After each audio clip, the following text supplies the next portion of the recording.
Hey everyone, JListExic here. First up, I just want to say thanks to everyone who's been leaving some comments every time I put one of these out. Really helps me to know that what I'm doing here is useful to you guys. So yeah, if you want to keep doing that, that's awesome. The other thing is, if there's stuff that you want me to take a look at, feel free to drop that in too. So yeah, thanks again to everyone.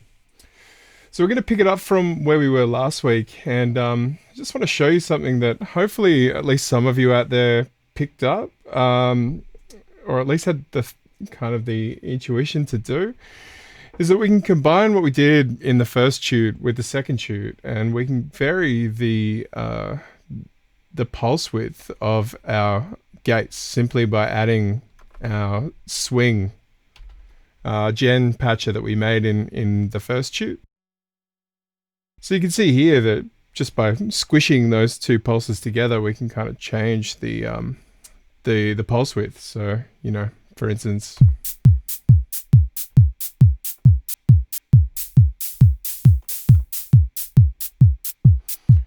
you know, really simple stuff, but hopefully at least some of you out there thought to do that. So that particular patch is in the example patch that was posted on the last video, if you want to play with that. Cool. So what are we doing this week? We are moving from what we did the last couple of tutes. We've been using a one sample pulse from click, and this time what we're going to do is move towards using phasors as ramps, and this is pretty common in MSP.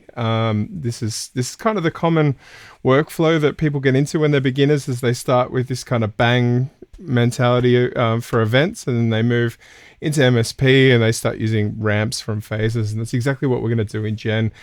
But what we're going to try to do is keep as much of the patching as possible within Gen. That's kind of what we're going to do all the way along. We don't want to kind of mix and match our Gen with MSP if we can avoid it. So let's have a look here. This is basically the patcher that we're going to make, and we're running in a clock that's this phasor ramp, and this is going over the course of 1 bar. We're using this time division here, bars, beats, and units. And this is translating that to a ramp in phasor, and then that's going into Gen. And this is synced to our transport. So what we can do is we can set up a ramp that we can divide our ramp, so we can have 2 of these per phase, or, you know, ad infinitum.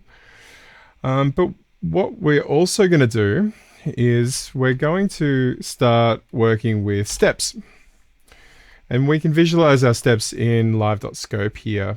So we can toggle these off, and this is going to be super, like, this is something that I use every single time I'm doing anything with sequences, to be able to see what step I'm on, and then the kind of divisions that we've got, and alternating between these kind of gates to triggers like we have been doing. This is all going to come together once we get past this kind of beginner stuff. Having said that, I'm sure if you're a seasoned Gen user, there's going to be something in this workflow that you're going to pick up. So I encourage you to stay listening. So why don't we actually hear what is going on here? Just turn this on. Really, really simple, right? But we're dividing our 1 bar ramp into 4 divisions, and then we're playing a sample for each of those. So we've basically got quarter notes, right? And just to see what's driving the audio here, I'll just drag this out. So never let anyone tell you that playlist tilde isn't capable. It may sound pretty boring now, but you can do a whole live set with playlist tilde. You know, just start playing with the loop points and stuff. And, you know, if you want to go crazy with automation, mess with the pitch.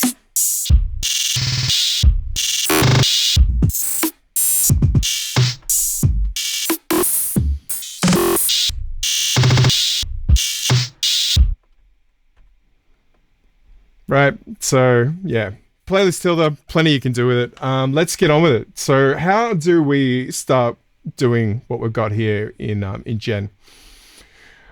I'm going to steal a bit of what we've got over here and bring it over into my patcher on the right. All right, so we've got this stuff in here, and before we do anything else, it's really important to something that we talked about in the first shoot, which was jumping into your audio status settings and making sure that whenever we're doing time sensitive stuff, you want to make sure that you've got scheduler in overdrive, audio interrupt on, and you want to try to get these numbers here, IO vector size and signal vector size, you want to get them as low as you can. 128 is probably all right, but you more than likely don't want to go any higher than that. So the first thing that we want to do here is we want to have a look at our master phasor. So we're going to need live.scope, and we're going to use the settings that we used last week. That's just going to give us a bit of headroom on the top and the bottom just to see what we're doing. So we plug this phasor in here. And this is linked to our transport. So we can use translate here to convert that to hertz, and that's what you might do when you first think of doing that. But what you absolutely want to make sure that you do is that if you're using a master phasor like this, you want to make sure that lock is on. And the first thing that we see when we turn lock on is that we don't get any output here, and that might confuse us if we're new to this.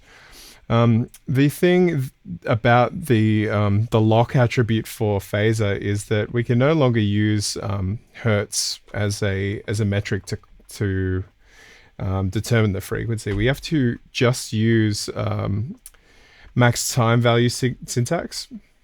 So if I enable that again, we can use beats, bars, and units, or we could use something like 1N or 4N for quarter notes. You might be familiar with that kind of stuff. So if I plug that in here, you'll see we get a quarter note. I'm going to go back to using bars, beats, and units.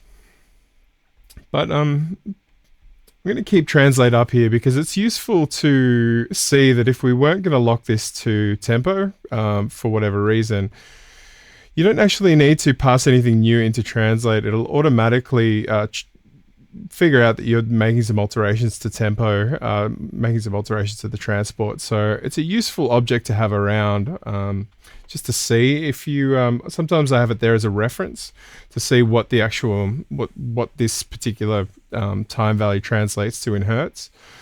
But when you're using the lock attribute, make sure that you're just passing in time value syntax. A good reference for that stuff is on, it's part of the reference that lives in Max, but you can find it on the website too.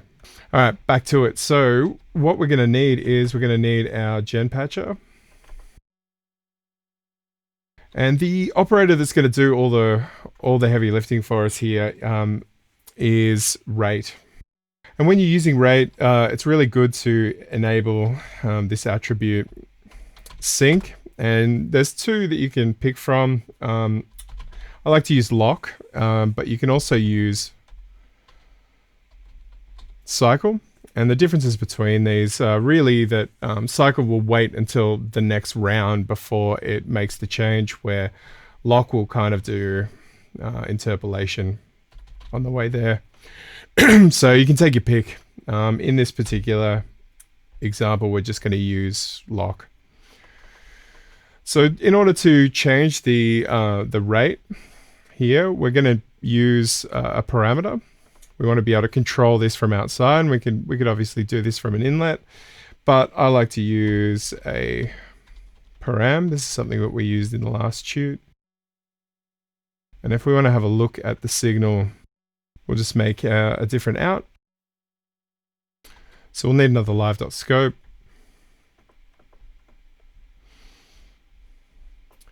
And we're not seeing any output yet.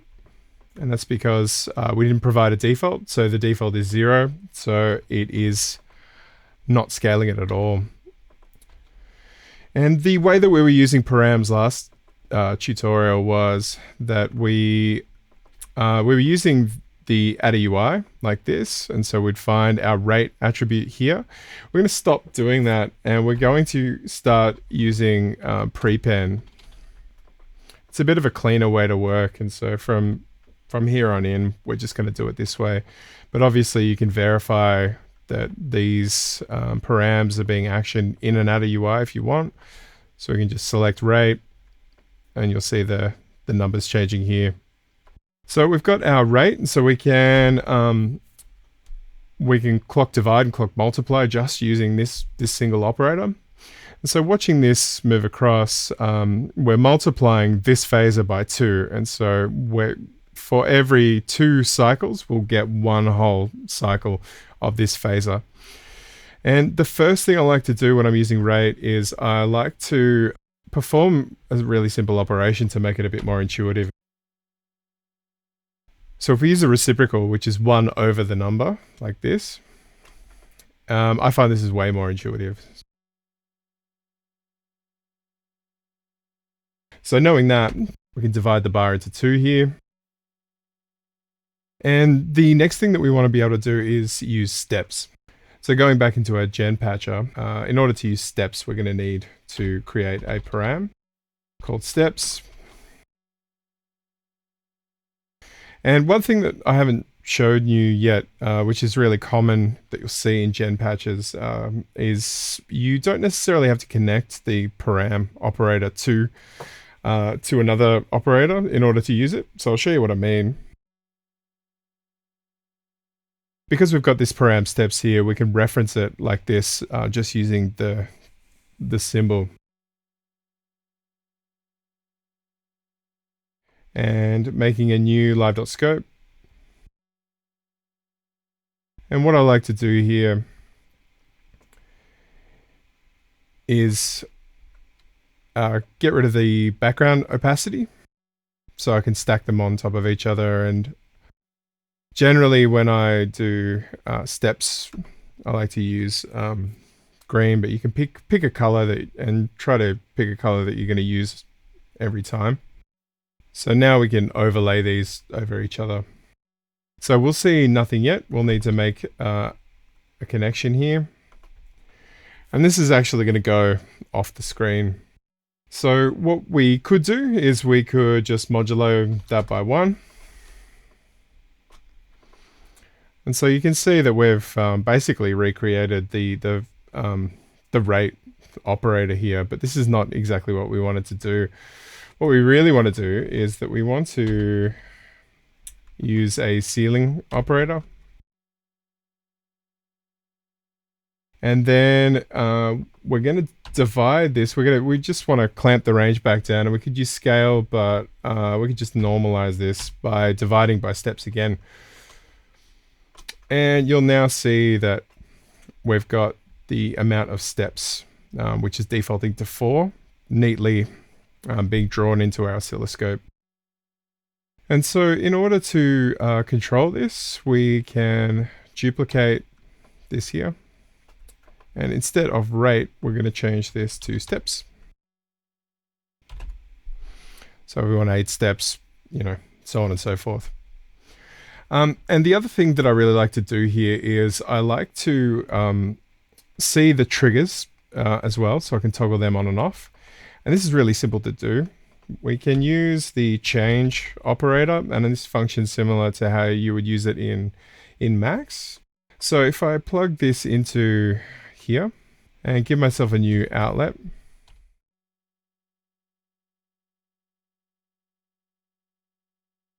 and again I'm going to change the color, keep the background opacity to 0, but then change the waveform color to red, just so it's easier to delineate. And so you may notice here that every second trigger is in the negative range. You'll see that change will give you a negative value, or it'll give you a positive value. And in some cases that can be useful, and maybe in the future we'll actually do that. And I'll show you a use case for why you might want to retain that. But in our case, we don't want that negative range. And we're going to use the abs operator. And then I'll just flip everything so it's always in the positive range. So if you ever see me using abs in this context, I'll probably use it many, many times. That's what I'm doing it for, is to just make sure that stuff stays in the positive range. So the other thing that I want to show you is that when we're doing currently, these two outlets here are just kind of for debugging. They're kind of for UI. Like I mentioned in the first tute, we don't have a console to work with in Gen. We don't have the ability to print things necessarily. So using live.scope is basically our console. And it's nice to be able to toggle stuff in the console on and off, like I was showing you in the demo before. And I'll show you a quick way to do that. So if you want to be able to toggle things on and off, it makes sense to use param. So I've got our param steps view, and like we were doing here, we can reference that param here. So we can multiply this by steps view.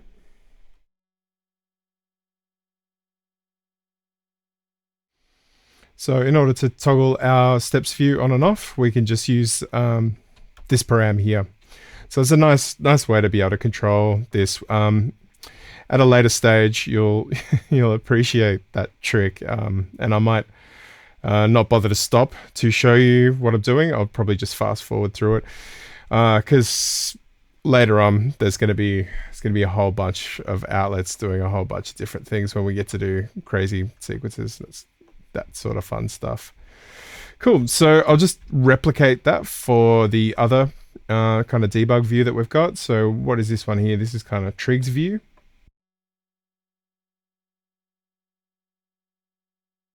So simple as that.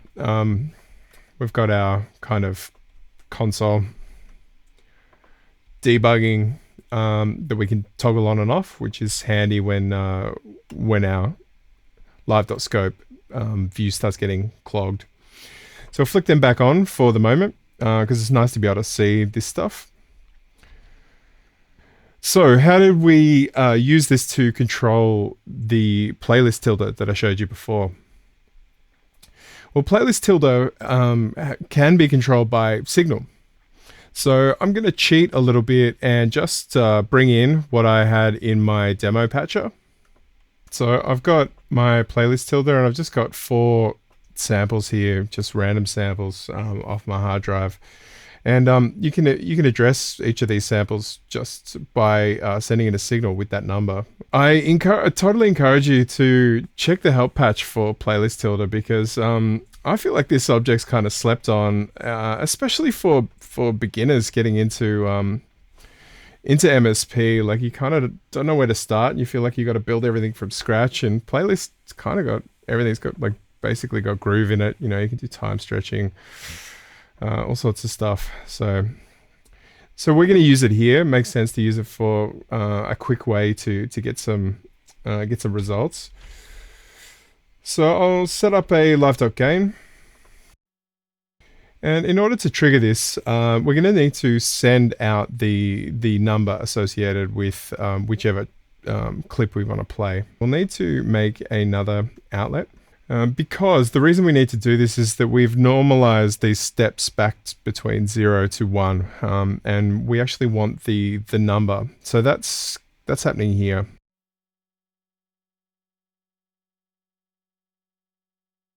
So out of this outlet, we've got the step index. So if I connect up a number tilde, you can see for each step, we're getting that index. So we can basically just plug that into our playlist tilde, and it's controlling each sample based on this number. So yeah, I totally encourage you to play with these loop points. You can do it manually, as long as you've got loop enabled. You can start. So these are totally performable. I'd encourage you to dig into the help patcher for playlist tilde and just like start messing around with that. Start messing around with these steps. See what kind of stuff you can get.